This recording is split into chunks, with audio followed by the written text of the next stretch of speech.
An update on the investigation involving the double homicide that occurred sometime between late Sunday evening and we feel like yesterday morning, Tuesday the 16th. We have identified the victims, Jerry Wayne Hargrove, age 50, of that address. I think it's at 14286 Flatwood Acre Road where the incident occurred. The other victim is a Deborah K. Hargrove. Her age is 58, of the same address. They are husband and wife. Again, it's believed that the murders occurred sometime between late Sunday evening and yesterday morning. They were found, my understanding, by, I've got a couple of different information, one being a family member, another being a co-worker of Mr. Hargrove. He worked at utility, and I think possibly one of the co-workers came to the residence because he had not been to work on Monday or Tuesday, and they were a little concerned about that. We do have, as we speak, 2 warrants for first-degree murder and 2 warrants for use of a firearm in the commission of a felony against John Anthony Abel. We have an address of him. His age is 48, of 23255 Mountain City Road, Damascus, Virginia. We will consider this individual armed and dangerous. We do feel like that he, when he left the residence, very well may have been in possession of a 9mm handgun as well as a shotgun. We would ask that anyone who does have contact with this individual or sees him to obviously not engage, to contact our agency or to contact law enforcement in general and let law enforcement deal with the situation. We have not established a motive at this time. We are working toward that. We spoke with several family members last night, conducted a number of interviews. I will also add that the Virginia State Police Bureau of Criminal Investigation assisted us in the investigation. They did the actual on-site or on-scene investigation while our personnel were busy conducting interviews and looking for the suspect. Basically, that's it for me. If you have any questions for me or for Mr. Cumbo, we'll entertain those at this time. What about the relationship between the suspect and the victims? Don't hold me to it. I was thinking, I heard last night, and I'll try to confirm this, that he might have been a brother-in-law. Of who? Of Mr. Hargrove. I'm thinking, and let's double check on that if you would, Major. Robbery ×2. Okay. And we're also including an additional charge of robbery to that, so if you'll update your media release. And we'll check on the other, but it was my understanding possibly that he might have been a family member being a brother-in-law, so it very well would have been the female victim's brother. And again, we'll confirm that here in just a couple minutes. 2 counts of robbery? Yes. Yes. Do we know how much, how much he stole? Well, the theory is that he stole 2 cell phones as well as perhaps some cash and maybe some credit cards. We're very certain of the phones, though.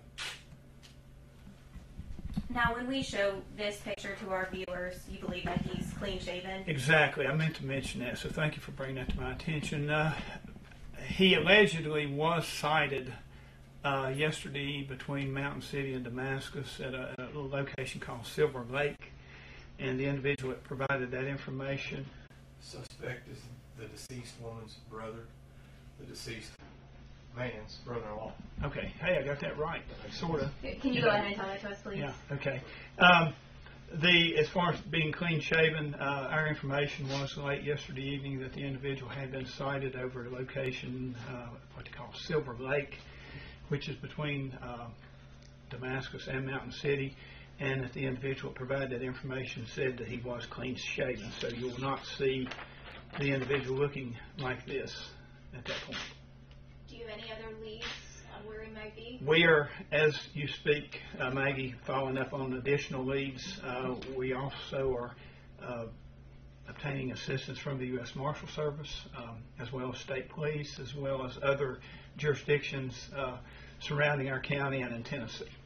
We're not sure exactly of its whereabouts at this point in time. We do want to obviously make a a quick apprehension if we can and get the individual in custody. Does this suspect have a criminal past at all that you're aware of? He does. He has had some criminal interaction with law enforcement previously. Anything you can elaborate on?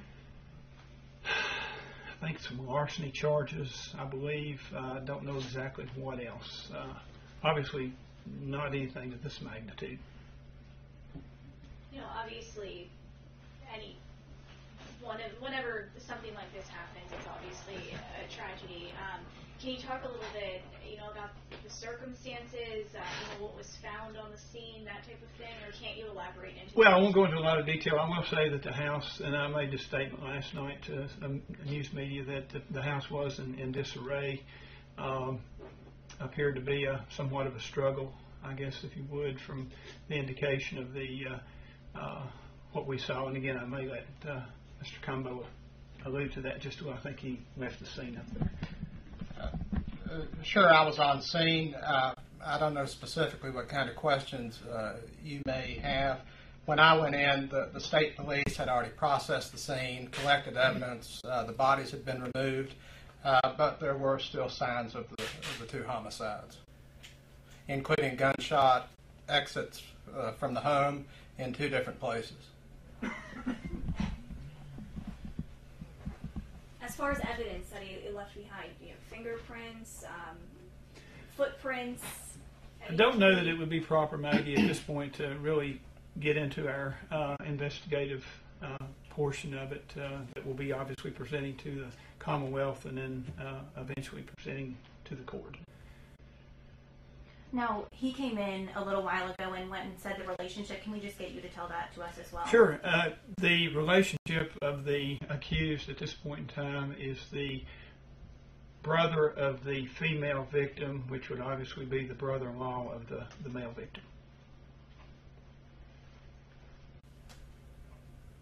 I might have missed it, but with the robbery charges, was that the motive behind this, do you think, or do you know anything about it? I think it's very speculative at this point.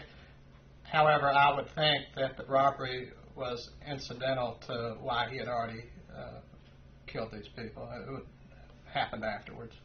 Opportunity, I guess, for lack of a better word. But no confirmed motive at this time. Not really, Maggie. In talking with people, we knew that there had been some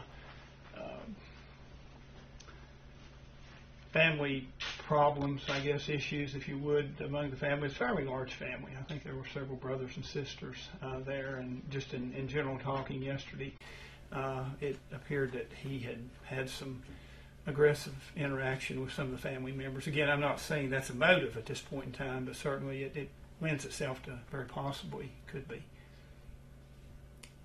Where in the house were the bodies found? Does it appear they were moved or anything? Well, when I got there, the bodies had been moved by state police and had been taken to the coroner. I don't think anybody moved the bodies. It's a fairly small home. One body was found in the kitchen. One body was found in what I would call a mudroom exiting the house. I know, Sheriff, that you said that you guys had talked to family members on the scene. Kind of describe for us, what are some of the things, if you can, that they were saying? How were they describing these two people? Well, they were obviously pretty distraught in regards to the situation. I don't know that we've really talked a lot about that in regards. They were obviously concerned about the incident and our apprehension of the suspect. They really didn't go into their backgrounds. Again, I know that Mr. Hargrove did work at a local utility and was very well thought of over there. I did speak with the plant manager, Mr. Sam Castle, this morning, and he called me and said that they obviously were concerned about him because he had not been to work on Monday or Tuesday, and again, it apparently was out of the norm for him to not show up to work, and that's where some of the co-workers became obviously concerned. A utility store, you said? Utility trailer. Okay. It's a location just off exit 29. They build trailers. Now, I may have actually missed you guys saying this as well. How was John Anthony Abel placed on your radar? Just through, I think it's all investigation and interviews that our agency conducted. He became a suspect reasonably quick, in all honesty. Again, through, I think, extensive interviews would probably be the best way of describing how he came to be a suspect. Do you think that he's still in the area? I wouldn't speculate on that. We've had a few not reported sightings or anything, but just tips that have come in regards to the possibility of where he may be. I wouldn't want to speculate at this point in time. We are following up any and all leads that we get, both locally and out of the area.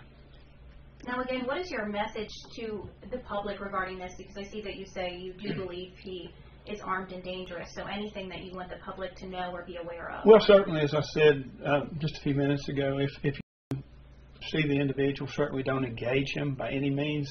Contact local law enforcement, be it our agency or in another jurisdiction. Let them know of the potential sighting or possible sighting of the individual, and then let law enforcement deal with it in that respect. Again, the Commonwealth has gone ahead and sought full extradition to get the individual back, regardless of where he is located. Again, isolated incident, people living in the area don't really have concern to worry. I made that statement last night. I feel like that, again, it was not a random act that he just went into the home. Obviously, being a family member, he did know the individuals, the victims, and I feel like that the general public is not in danger at this point. Although, again, as I said a little bit earlier, it would not be a good idea to obviously engage the individual in any manner. Let law enforcement deal with that. How many hours did you all spend on the scene? Yes, I know you were there for a long time. Yeah, the incident occurred, well, I don't know when we arrived on scene around, I think dispatch got the call around 5:37. We were there within about 12 minutes. Our personnel, as well as Virginia State Police, BCI, were there the entire night. I came back out. I stayed out till about 11:30, went home, came back out, was on scene this morning around 8, and they were, at that point in time, clearing up, getting ready to remove the bodies. So you're looking at some 12, 14 hours of actual on-site investigation, or having law enforcement present at that location, in addition to the time that our personnel, as well as other agencies, are involved in the ongoing investigation of locating the accused. What are your thoughts about the entire incident? Well, it's a tragedy. When you have families that obviously can't get along, and we see this a lot. We know that domestic violence and things of that nature, that most of our homicides, honestly, are as a result of that. It's a pretty quiet community. It's only about 4 or 5 miles from actually where I live. I know a lot of the people that live in that area. Up and down that road I've known, forever. And it is a tragedy just to see something like that happen in a reasonably quiet neighborhood. Certainly something of this magnitude. Josh, any comments? Well, I can't say it much better than that. It's obviously a tragedy, and I would echo what the sheriff said. That's a good part of the county to live. Lots of good people live there, and at this point, we want the man caught and to face justice. Of course, he is presumed innocent at this point, but we are pursuing about as serious types of charges as the Code of Virginia allows. So everybody's taking this very seriously, and we want him caught. Anything else that you feel the public should know, or that we should know? I don't think so. Thank you all. Thank you, guys. Thank you. Appreciate it.